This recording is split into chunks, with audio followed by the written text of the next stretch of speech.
One Step from Eden is such an underrated gem of a game that I can't believe no one ever talks about. My first experience with One Step from Eden was back in 2020 during the Trashathon Speedrun Marathon. During the marathon, a runner played One Step from Eden, and I was just immediately into it. I mean, the graphics were right up my alley, the gameplay looked chaotic and fun, and it just looked like a good time, so I added it to my Steam wishlist immediately, and then forgot all about it. Fast forward to the last Steam sale, and it pops up that it's been reduced on my wishlist, and I say, yeah, let's give it a shot. So I buy it, I install it, I add it to my ever-growing need-to-play list that's in my library, and I got back to playing Genshin Impact and RTS games from the 90s. But then one day, I'm sitting at my PC, bored as fuck, not really in the mood to play any of the games I'm in the middle of currently, and as I was blankly staring at my messy desktop, I see One Step from Eden and decide, fuck it, let's give it a go. And man, am I glad that I did. So yeah, join me while I take a look at this fantastic game that seems to just be criminally underrated. Okay, so my immediate reaction to seeing the game was, so it's Mega Man Battle Network, but without the story going on. I mean, yeah, I'm sold. Now, I love the Battle Network games, but I tried replaying one of them recently, and man, it was just such a fucking slog. The combat is really unique, and I remember the story being okay for a Mega Man game, but trying to replay it was just really boring to me for some reason. Which is a bummer, because I remember being super into it when I first played it. But One Step from Eden completely fixes that problem for me. Now at its core, it's a roguelike Battle Network game, and that makes for a banging combo.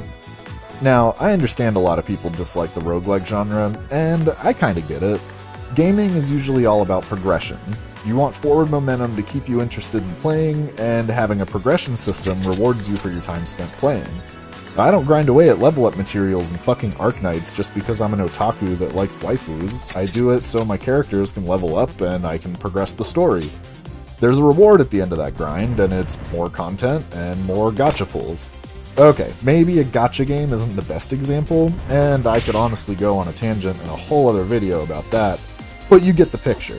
Roguelikes generally do not significantly reward you for your time spent. You just kind of run the gauntlet and try to make it to the end. That's it. Maybe you'll unlock a new ability or something. The elevator in Gungeon comes to mind here, but generally you're going to boot it up, play until you win or die, and then have another go at it.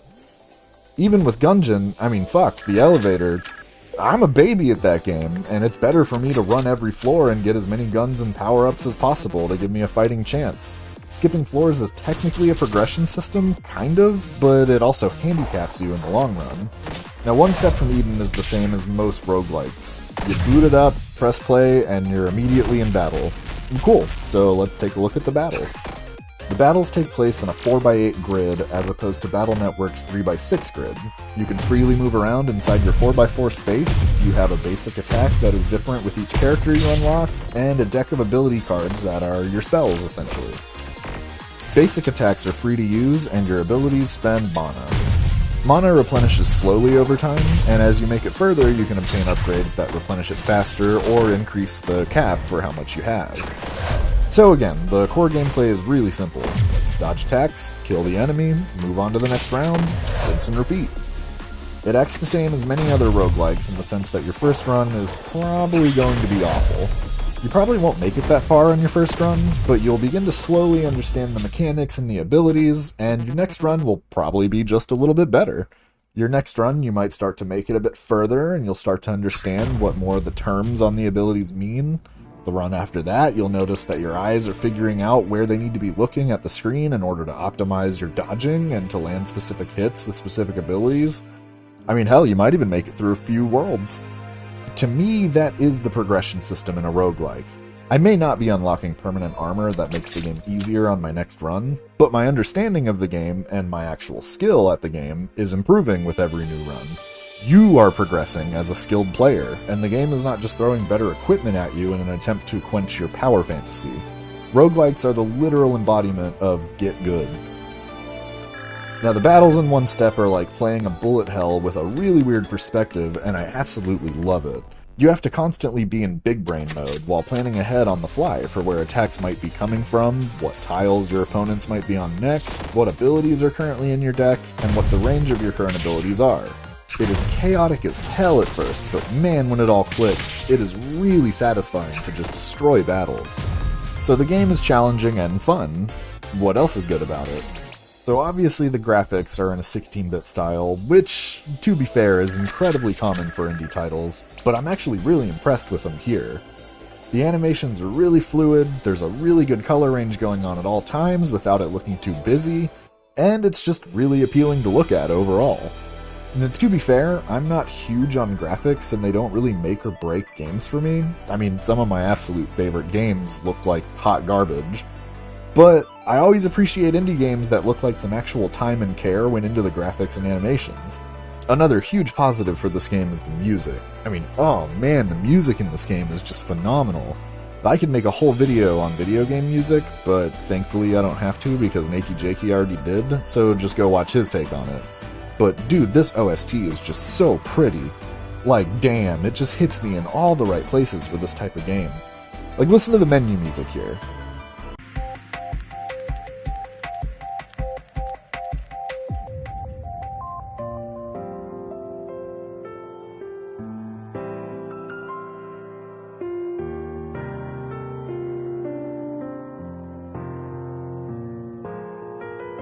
It is just so serene and chill. And then when you're in battle, like, take a listen to this battle music.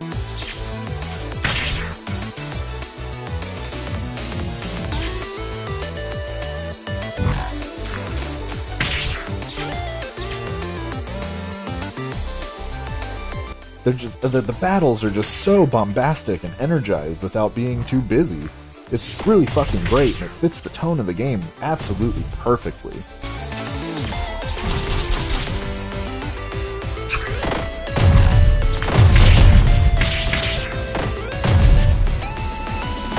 So that's my take on this game that I never hear anyone talk about.